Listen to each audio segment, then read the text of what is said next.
So welcome back to another epic episode.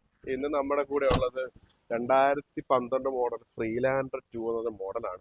അപ്പോൾ പുതിയൊരു വീഡിയോയിലേക്ക് എല്ലാവർക്കും സ്വാഗതം. I feel like I'm losing my mind. Is everybody in the world blind?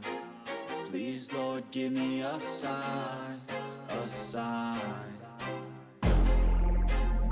I feel like I'm losing my mind. Is everybody in the world blind? 2012 model Friedlander 2 ആണ്. ഇന്ന് നിലവിൽ ഈ വണ്ടി ഡിസ്കണ്ടിന്യൂ ആയിട്ടുണ്ട്. ഈ വണ്ടിയുടെ പ്രത്യേകത എന്ന് വെച്ച് കഴിഞ്ഞാൽ ഇതൊരു ഓൾ വീൽ ഡ്രൈവ് വണ്ടി കൂടിയാണ്. 2012 തന്നെ ഏകദേശം ഒരു ഓൾ വീൽ ഡ്രൈവ് വണ്ടി ഇറങ്ങണമെന്ന് വെച്ച് കഴിഞ്ഞാൽ അതിന്റെ ടെക്നോളജി എന്തുമാത്രം ഉണ്ടെന്ന് നമുക്ക് ചിന്തിക്കാവുന്നത് മാത്രമേ ഉള്ളൂ. അതുപോലെ തന്നെ ടെർബോയും കൂടിയാണ് ഈ ഒരു വണ്ടി. എന്തായാലും വണ്ടിയുടെ ഇന്റീരിയർ നമുക്കൊന്ന് കയറി നോക്കാം. അപ്പോൾ ഈ വണ്ടിയുടെ കീ എന്ന് പറയുന്നത് ഇതാണ്. ഒന്ന് ആലോചിച്ച് നോക്കുക, 2012 ഈ ഒരു വണ്ടി ഇറങ്ങുന്നത്. ആ സമയത്തെ ടെക്നോളജിയുടെ പോക്ക് ഇതാണ്. അതിൽ നമുക്ക് സ്വാഭാവികമായിട്ട് ലോക്ക് അൺലോക്ക് ഇതിൽ തന്നെയാണ് വരുന്നത്. കീ നിങ്ങൾ സൂം ചെയ്ത് കാണിച്ചു തരാം. ഇത് ലോക്ക് ആവുന്ന സമയത്ത് ഓട്ടോമാറ്റിക്കായിട്ട് നമ്മുടെ ആ ഒരു മിറേഴ്സ് ഫോൾഡ് ആവുന്നുണ്ട്. അതുപോലെ അൺലോക്ക് ചെയ്യുന്ന സമയത്ത് അൺഫോൾഡും ആവുന്നുണ്ട്. ഇനി നമുക്ക് ഇതിന്റെ അകത്തുനിന്ന് കയറി നോക്കാം. സോ അകത്ത് കയറുന്ന സമയത്ത് ഫുള്ളി ലക്ഷറി എന്ന രീതിയിലോട്ടാണ് വണ്ടിയുടെ രീതി മാറിയിരിക്കുന്നത്. ഈ സൈഡ് നോക്കുകയാണെങ്കിൽ നമുക്ക് പവർ വിൻഡോസ് വരുന്നുണ്ട്. അതുപോലെ തന്നെ മിറേഴ്സ് വരെ ഈ ഒരു സൈഡിൽ നിന്ന് നമുക്ക് അഡ്ജസ്റ്റ് ചെയ്യാൻ പറ്റുന്നതാണ്. വൺ ടച്ച് അപ്പും ഡൗണും ഇതിൽ അവൈലബിൾ ആയിട്ടുണ്ട്. അതോടൊപ്പം തന്നെ സ്റ്റിയറിംഗ് വീൽസ് നമ്മൾ നോക്കുന്ന സമയത്തുള്ള വ്യത്യാസം ഇതാണ്. എല്ലാ മോഡ്സും ഏകദേശം നമുക്കിവിടെ സ്നോ വരുന്നുണ്ട്, മഡ് വരുന്നുണ്ട്, റെയിൻ വരുന്നുണ്ട്. അങ്ങനെ ഒരുപാട് മോഡുകൾ നമുക്ക് വരുന്നുണ്ട്. അത് നമുക്ക് ഈ ഒരു സ്റ്റിയറിംഗിൽ തന്നെ അഡ്ജസ്റ്റ് ചെയ്യാനായിട്ട് സാധിക്കുന്നുണ്ട്. അതുപോലെ മ്യൂസിക് നമുക്ക് ചേഞ്ച് ചെയ്യാനും പറ്റുന്നുണ്ട് സ്റ്റിയറിംഗിൽ തന്നെ. അതുപോലെ തന്നെ വോയിസും നമുക്ക് വരുന്നുണ്ട്. പിന്നെ കോൾ അറ്റൻഡ് ചെയ്യാനും അതുപോലെ തന്നെ ക്യാൻസൽ ചെയ്യാനുള്ള ഓപ്ഷൻ വരുന്നുണ്ട്.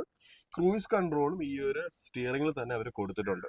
അതുപോലെ തന്നെ വണ്ടിയുടെ കീ ഇൻസേർട്ടിംഗ് ആണ് ഇതിൽ ഏറ്റവും രസകരമായിട്ടുള്ള കാര്യം എന്ന് പറയുന്നത്.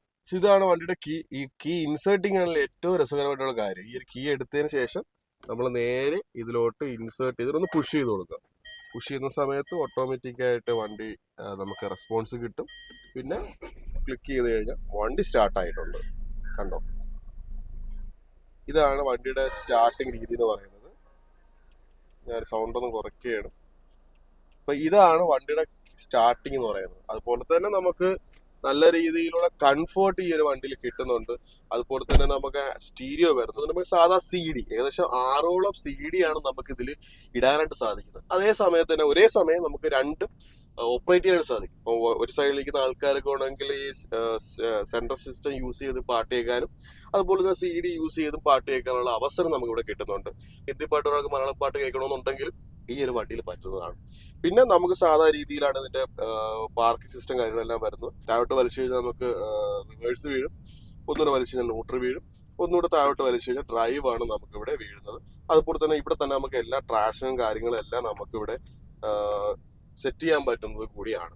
അതുപോലെ തന്നെ ക്ലൈമറ്റ് കൺട്രോളും നമുക്ക് വരുന്നുണ്ട്. ഡ്യുവൽ ക്ലൈമറ്റ് കൺട്രോളും വരുന്നുണ്ട്. അതുപോലെ തന്നെ സൺറൂഫ് അടക്കം നമുക്ക് ഇവിടെ കിട്ടുന്നുണ്ട്. ഒന്ന് ആലോചിച്ച് നോക്കുക, 2012 മോഡലിലാണ് നമുക്ക് സൺറൂഫ് അടക്കം ഇവിടെ കിട്ടുന്നത്. സൺറൂഫ് നമുക്ക് ഇവിടെ മാത്രമാണ് ഓപ്പൺ ചെയ്യാനായിട്ട് പറ്റുന്നത്.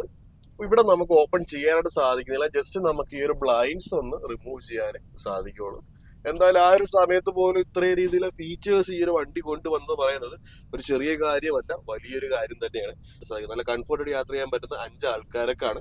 നല്ല രീതിയിലുള്ള ഡ്രൈവിംഗ് റെസ്പോൺസ് ആണ് നമുക്ക് ഈ ഒരു വണ്ടിയിൽ നിന്ന് പോലും കിട്ടുന്നത്. ടെർബോ കൂടിയാണ്, അത്യാവശ്യം മൈലേജും കൂടിയുണ്ട്. ഹൈവേ കൂടെ പോണ സമയത്തായാലും നല്ല രീതിയിലുള്ള ഡ്രൈവിംഗ് കംഫർട്ട് നമുക്ക് കിട്ടുന്നുണ്ട്. നല്ല റേഞ്ച് നമുക്ക് കിട്ടുന്നു. റേഞ്ച് എന്ന് പറയാൻ സാധിക്കില്ല, നല്ല രീതിയിലുള്ള മൈലേജും കിട്ടുന്നുണ്ട്. പക്ഷേ 12 മേളിൽ നമുക്ക് മൈലേജ് നമുക്ക് ഇവിടെ കിട്ടുന്നുണ്ട്. ഇനി നമുക്ക് പിന്നിലോട്ട് നമുക്ക് പോവാം. അപ്പോൾ ബാക്കിലോട്ട് വരുന്ന സമയത്ത് നമുക്ക് ഇതാണ് എന്ന് പറയുന്നത്. അത്യാവശ്യം നല്ല രീതിയിലുള്ള കംഫർട്ട് നമുക്ക് ബാക്ക് സീറ്റിൽ നിന്ന് കിട്ടുന്നുണ്ട്. ബാക്ക് സീറ്റിൽ നമ്മൾ ഇങ്ങനെയായിരിക്കും ഇരിക്കുന്നത്. തൈ സപ്പോർട്ടും നമുക്ക് കിട്ടുന്നുണ്ട്. അത്യാവശ്യം ലോങ് ഡ്രൈവ് നമുക്ക് കംഫർട്ടായിട്ട് ഡ്രൈവ് ചെയ്യാനായിട്ട് സാധിക്കും. പുറകിൽ ഇരുന്ന് തന്നെ നമുക്ക് ഇരുന്ന് നമ്മളിലേക്ക് യാത്ര ചെയ്യാനായിട്ട് പറ്റുന്നുണ്ട്. അതുപോലെ തന്നെ ഹെഡ് റൂം നമുക്ക് ഇത്രയാണ് കിട്ടുന്നത്. ഒരു 6 feet അബോവ് ഹെഡ് നമ്മളിലേക്ക് തട്ടാനുള്ള ചാൻസ് കൂടുതലാണ്. അതുപോലെ തന്നെ ഇവിടെ നമുക്ക് അഡ്ജസ്റ്റ് ചെയ്യാനും പറ്റുന്നുണ്ട്. നല്ല രീതിക്ക് ഒരു ഡ്രൈവിംഗ് കംഫർട്ടും അതുപോലെ തന്നെ പിന്നിലിരുന്ന് യാത്ര ചെയ്യാനുള്ള സൗകര്യം നമുക്ക് ഈ ഒരു വണ്ടിയിൽ കിട്ടുന്നുണ്ട്. അതുപോലെ തന്നെ ഈ ഒരു വണ്ടിക്ക് ഒരു ഹാൻഡ് റെസ്റ്റും വരുന്നുണ്ട്. അതിൽ 2 കപ്പ് ഹോൾഡേഴ്സും അതിനോടൊപ്പം തന്നെ ഇവിടെ നമുക്ക് ഓപ്പൺ ചെയ്യാനുള്ള ഒരു സൗകര്യം തരുന്നുണ്ട്. ചെറിയ ചെറിയ കോയിൻസ് അതുപോലെ എന്തെങ്കിലും സാധനങ്ങൾ വേണമെങ്കിൽ നമുക്കിവിടെ വെക്കാനുള്ള ഓപ്ഷനും നമുക്കിവിടെ കിട്ടുന്നുണ്ട്. 2012 സമയത്താണ് ഈ ഒരു വണ്ടി ഇറങ്ങിയത് കൂടി ഒന്നുകൂടി ആലോചിച്ച് നോക്കുക. ആ സമയത്ത് ഇത്ര രീതിയിലുള്ള ഫീച്ചേഴ്സ് ആണ് വണ്ടി തന്നിരിക്കുന്നത് നമുക്ക്. ഇനി നമുക്ക് പുറകിലോട്ട് പോകാം, ഡിക്കി സ്പേസിലോട്ട് നോക്കാം. പുറകിൽ വരുന്ന സമയത്ത് നമുക്ക് ഡിക്കി ഒന്ന് നോക്കാം, ബൂട്ട് സ്പേസ് കൂടി നോക്കാം. വലിയൊരു ബൂട്ട് സ്പേസ് ആണ് നമുക്ക് ഇവിടെ കിട്ടുന്നത്.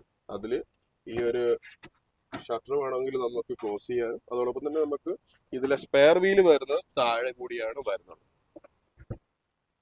ഇതാണ് ബാക്കിലെ വിശേഷം എന്ന് പറയുന്നത്.